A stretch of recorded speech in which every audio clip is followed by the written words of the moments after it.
senhores alunos, o ensino-aprendizagem, em qualquer circunstância, ele só pode ocorrer a partir de uma condição básica.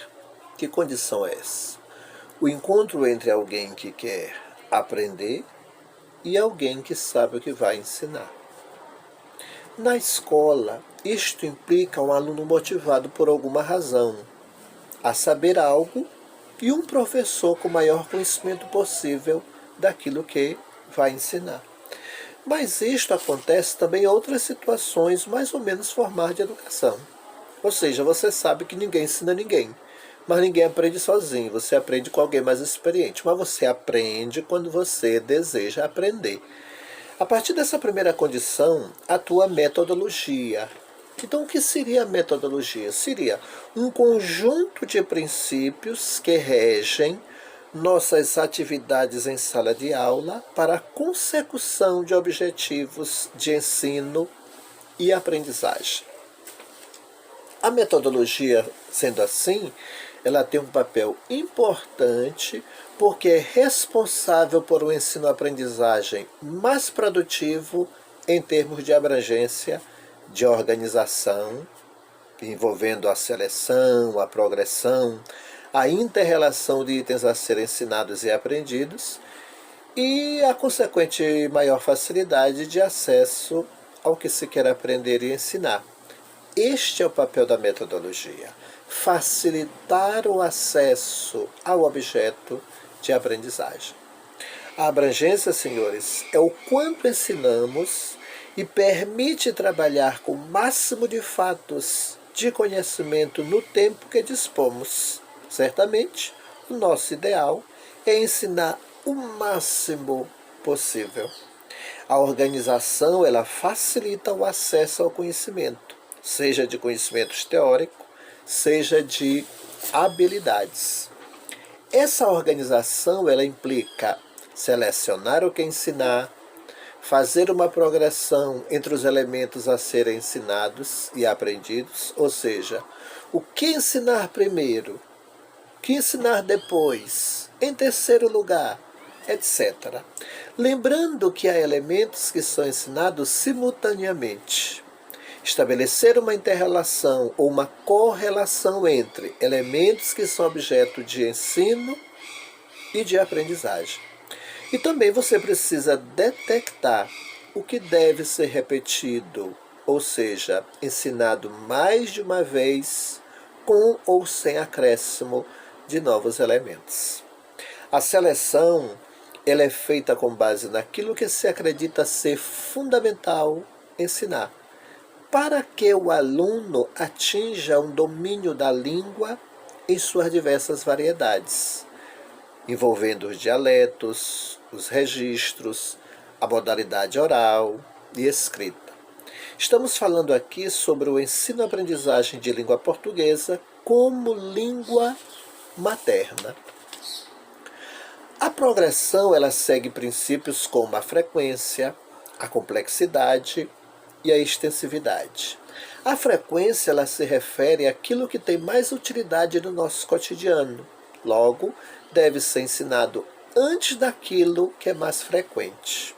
A complexidade ensina-se primeiro os elementos mais simples e depois os mais complexos. No que concerne à questão da extensividade, perceber que há vários elementos que aparecem na maioria dos contextos. A metodologia, senhores, ela se configura a partir de uma série de opções que fazemos. Muitas dessas opções, elas determinam o que se julga importante selecionar como objeto de ensino. A primeira opção é: qual o nosso objetivo ao ensinar português como língua materna para falantes de língua portuguesa?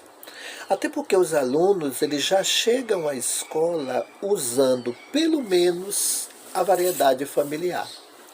Entre os vários objetivos possíveis, apresenta-se uma proposta que auxilia o aluno a ser um usuário competente da língua, que seja capaz de usar os diversos recursos da língua de modo adequado na construção de textos, para veicular determinadas significações e também produzir efeitos de sentido veiculados pelos textos que recebe. Logo, o objetivo, em síntese, é desenvolver a competência comunicativa do aluno. Para se atingir este objetivo e se desenvolver a competência comunicativa, é fundamental trabalhar e desenvolver nos alunos as habilidades de uso da língua e também seu conhecimento das contribuições dos recursos linguísticos para o sentido do que diz. Nesse sentido, conforme aconselha a Travaglia 2009, deve-se trabalhar com a gramática de uso e a gramática reflexiva.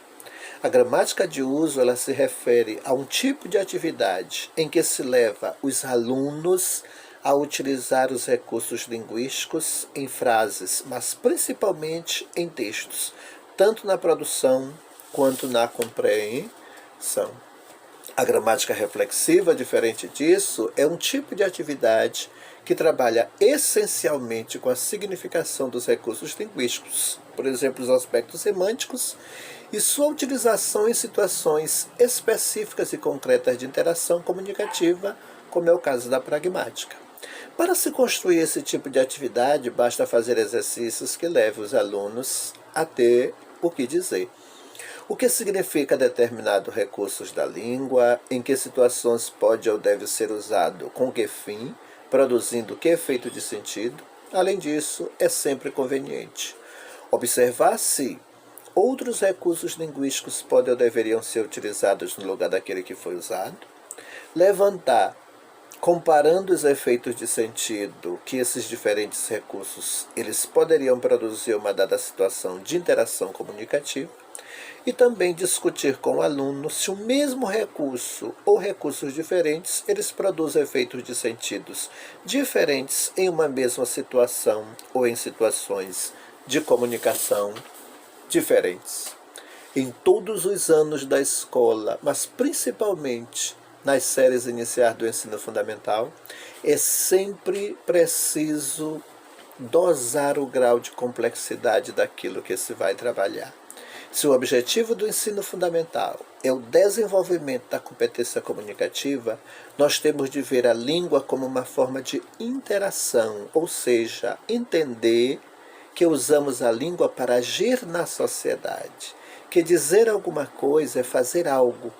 Como sempre se faz algo dirigido ao trem que reage, a língua não é apenas uma forma, um instrumento de ação em sociedade, mas de interação, porque sempre temos o outro que reage também e diz.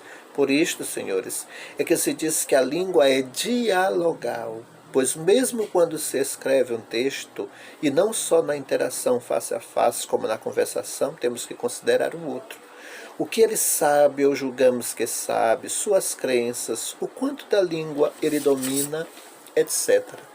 Esta é a nossa opção quanto à concepção de linguagem a ser adotada na proposta que se apresenta aqui nesse documento. Ela não é vista nem como forma de expressão de comunicação, mas como numa visão interacional e não interacional. Como estamos tratando de ensino de conhecimento linguístico, precisamos decidir qual concepção de gramática vai orientar nosso trabalho. Não é? A gente fica até aqui e depois a gente continua com as novas concepções de gramática.